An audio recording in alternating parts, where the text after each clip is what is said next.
Ito yung pagpapatunay dun sa ilang araw ko na rin naging paliwanag at topic natin at opinyon. Ah, Diyan po sa issue na may kaugnayan sa survey ng SWS na pinalabas -3 ang presidente, +31 si Vice President Sara Duterte. Samantalang sa tingin ng publiko ng mga Pilipino sa buong mundo, ang Pangulo ang nagtatrabaho, hindi ang pangalawang Pangulo. Di ba? Pero bakit gano'n ang resulta ng survey? Ito, pinatunayan sa City of Manila. Manila lang po ito. City of Manila. Tingnan ninyo kung gaano karami ang tao na dumalo sa personal na pagharap ni Pangulong Marcos ang kanyang pamilya sa publiko diyan sa Luneta. Ito, yung background lang.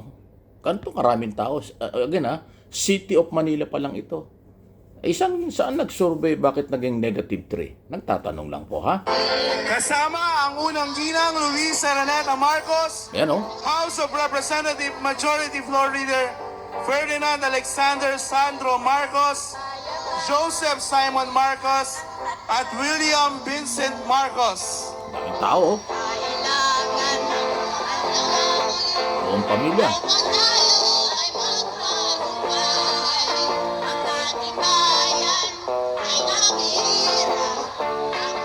Ayan, daming tao. Kasama rin natin ang Alkalde ng Maynila, Francisco Esco Dumagoso. Ayan, kita naman yan. Antindi. Ayan, Kaya ko po pinakikita yan. Salamat sa Radio TV Malacanang RTBM, Office of the President yan. Kita nyo, yung dami ng taong yan. Hindi man lang na-survey yan. Saan nag-survey ang SWS? Para sabihin -3. Parang walang nakakakilala kay Pangulo. Ganon. Parang walang nakakakita kay Pangulong Marcos. Parang sinasabi nila, totally walang ginagawa ang Pangulo.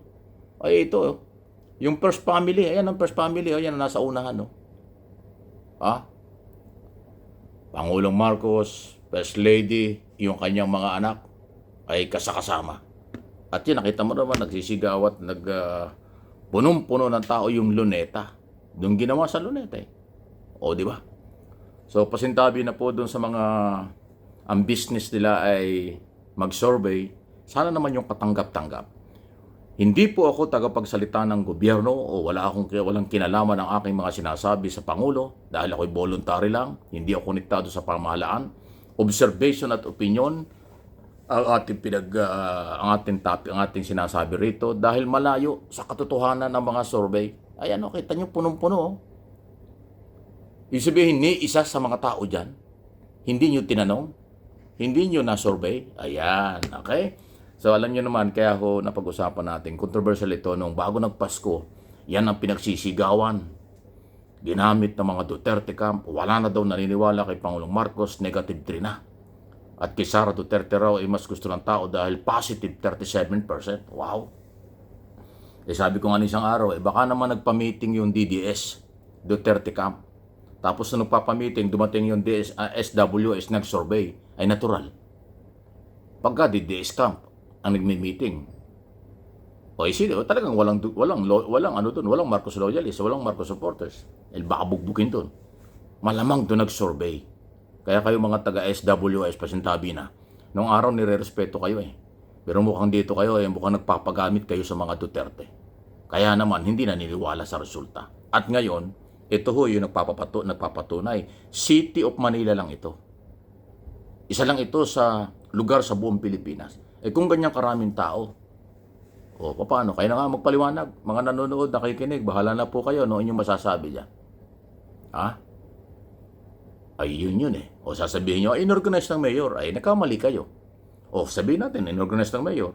Yan din ang pagpapatunay na si Mayor Isko Moreno, iniwan na, nilayasan na niya, hindi na siya taga-suporta ni Sara Duterte.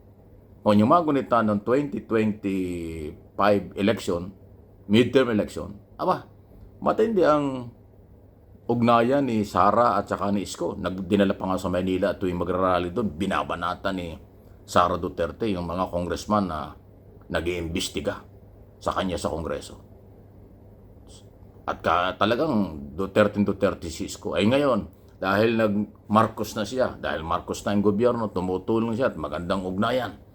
Dati binanggit ko na rin, may mga projects siya na sinuportahan ng Pangulong Marcos dyan sa Intramuros at iba pa.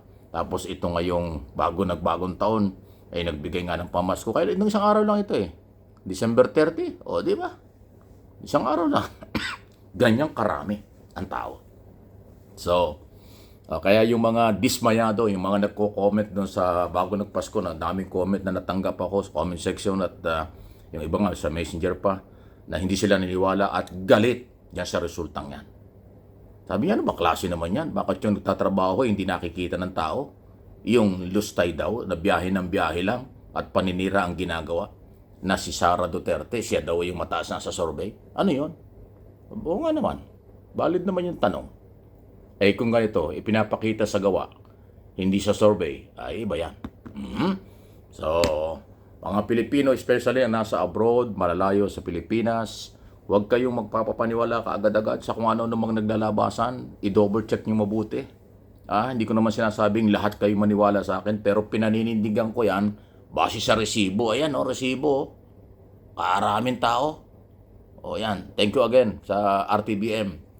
Radio TV Malacanang, Office of the President po ang official.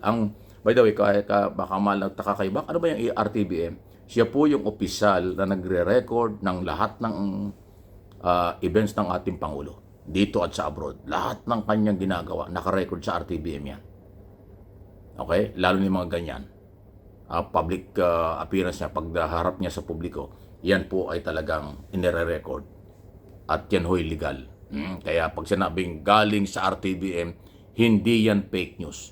Yan ay lehitimong balita at mga video kasi yan ang trabaho nila. Tutukan ng Pangulo 24/7 kahit saan lugar sa buong mundo, hindi lang sa Pilipinas. Ayun. So again, bahala na po kayo. Paki-share po ninyo, paki-like po ninyo itong ating topic para makarating ang kaliwanagan sa mga kinaukulan. Ito yung nagpapatunay, naglulumiyad ng mga ebidensya na ang Pangulo ay sinusuportahan pa rin ng mamamayang Pilipino. Malayong malayo doon sa resulta ng survey na hindi lang kaduda-duda, baka naman talaga sinasabotahin nila ang gobyerno. Nagpagamit na yung SWS sa Duterte camp. Ay kung ang survey ganyan, kayo rin ang masisira. Ang taong bayan po ay gising na at alam nila ang totoo.